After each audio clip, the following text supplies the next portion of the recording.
हर युग में पंचसखा आते हैं।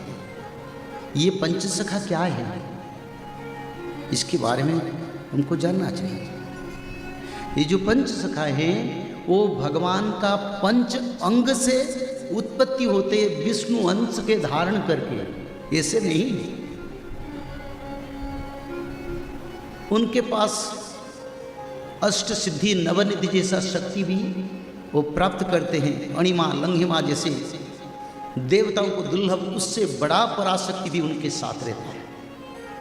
वही पंचसखा भगवान के मुख से, भगवान के हृदय से, भगवान के भुजाएं से, भगवान के कटिदेश से और उरुदेश में पंचसखाओं का हर युग में उत्पत्ति होते हैं। जो नित्य पंचसखा भविष्य मालिका का रचना किए हैं वो सत्ययुग में भगवान का भी पंचसखा थे, क्योंकि सत्ययुग में नारद मार्कंड शंभु गार्गव, नारद मार्कंड गार्गव पुलस्त्य शंभु, ये 5 सखा भगवान के थे। फिर त्रेताय में नल नील जाम्बेव और हनुमंत महाराज, नल नील जाम्बव सुषेण हनुमंत महाप्रभु भगवान शंकर के अंश से आए थे। वो परा विष्णु अंश से भी बड़ा प्रभावी और भगवान के अति करीब सखा थे। जो सत्ययुग में थे वही फिर त्रेता में आए, फिर द्वापर युग आया, वही पंचसखा भगवान कृष्ण के पारिषद बन के आए। दाम सुदाम सुबल श्रीवत्स सुबाहु, और वही पंचसखा ने फिर कलयुग में जब चैतन्य महाप्रभु आए उसी समय उनके साथ उड़ीसा के पावन धरती पर जन्म हुए थे। और भगवान चैतन्य महाप्रभु के साथ वैष्णव धर्म को सारा विश्व में प्रचार करने के लिए सबसे अग्रणी भूमिका निभाए थे। और सभी वैष्णव धर्म में खुद को समर्पण करके जगन्नाथ संस्कृति का, भविष्य पुराण का रचना किए थे।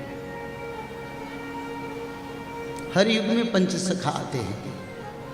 ये पंचसखा क्या है, इसके बारे में हमको जानना चाहिए। ये जो पंचसखा है वो भगवान का पंच अंग से उत्पत्ति होते, विष्णु अंश के धारण करके, ऐसे नहीं। उनके पास अष्ट सिद्धि नवनिधि जैसा शक्ति भी वो प्राप्त करते हैं। अणिमा लंघिमा जैसे देवताओं को दुर्लभ, उससे बड़ा पराशक्ति भी उनके साथ रहता है। वही पंचसखा भगवान के मुख से, भगवान के हृदय से, भगवान के भुजाएं से, भगवान के कटिदेश से और उरुदेश में पंचसखाओं का हर युग में उत्पत्ति होते हैं। और क्यों आते हैं, कारण क्या? ना इसलिए आते हैं ताकि भक्त लोगों को एकत्रीकरण करने के लिए,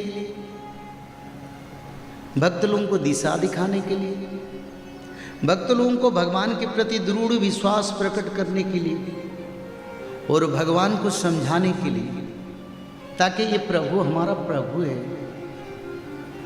तो इसलिए उड़ीसा के पवित्र धाम पर के बारे में मानव को समझाने के लिए, और कलयुग कब अंत होगा, किस समय होगा, क्या क्या परिस्थिति, प्रकृति, पंचभूत में, परिवेश में परिवर्तन आएगा और भगवान कहाँ अवतार होंगे, भक्त लोग कैसे भगवान को प्राप्त करेंगे, और सत्ययुग कहाँ कहाँ फैलेगा, और सत्ययुग के मानव लोग कौन सा ध्यान धारणा मंत्र से मानव जीवन को सार्थक करके दिव्य मानव बनेंगे, देवता बनेंगे, ऋषि मुनि परंपरा का सिद्ध साधक बनेंगे और अपना जीवन का परित्राण भी करेंगे। इसी लक्ष्यों को लेकर नित्य पंचसखाओं ने भविष्य पुराण का रचना किया और सारे पंचसखाओं ने ही बताए। बोले हमको तो कुछ जानकारी नहीं है, हम अज्ञान है, हम अकिंचन है, हम दास हैं। पर एक बात है, भगवान निराकार विष्णु सनातन जगन्नाथ की निर्देश पर हम रचना कर रहे हैं। हमको मालूम नहीं, पर प्रभु हमको बताते हैं, तब हम लिखते हैं। और ये जो हम लिख रहे हैं, ये वाणी एक एक ध्रुव सत्य होके ब्रह्मांड में भक्तों को उद्धार करेगा। बोलिए श्री जगन्नाथ स्वामी की जय। क्योंकि एक बात मैं बताता हूँ, क्योंकि मनुष्य मन में भेद आएगा, प्रश्न आएगा, ताकि भविष्य मालिका में सत्यता क्या है, इसमें क्या सच्चाई है। पर सच्चाई मैं बताता हूँ, क्योंकि एक बात मैं बताता हूँ। भविष्य मालिका पुराण में पंचसखाओं ने रचना किए थे। जब जगन्नाथ महाप्रभु क्षेत्र छोड़ेंगे, तब जगन्नाथ मंदिर के रत्न चांदुआ पर आग लग जाएगा। जब शंकर भगवान अपना क्षेत्र छोड़ेंगे, तब उनकी क्षेत्र में आग लगेगा। इसका प्रमाण हुआ कि नहीं, बताओ? हुआ ना? नहीं, क्या हुआ बताओ? जगन्नाथ क्षेत्र में करीब 2005 में कोई कारण नहीं, कोई संकेत नहीं, जगन्नाथ महाप्रभु के ऊपर रत्न चंदुआ लगता है, जिसको गोविंद इंद्र चांदुआ कहते हैं। और भगवान जितने स्थान पर रहते वहीं से करीब 20 फीट ऊपर वो चांदुआ लगता है, कपड़े का सामियाना लगता है। कोई कारण नहीं, उसमें आग लग गया। अच्युतानंद ने लिखे थे। और पिछले साल उज्जैन क्षेत्र में महाकालेश्वर में आग लग के सेवायत लोगों का कैसा क्या समस्या हुआ, आप लोग ने देखे, जाने, सुने हैं। कुछ सेवायतों को भी मृत्यु होना पड़ा। कल संतों के बीच हम विचार कर रहे थे, केदारनाथ में जिस दिन प्रलय आया था, उसी दिन जो लोग मौज मस्ती करने के लिए केदारनाथ को गए थे, उन्हीं लोगों का दुर्दशा आया।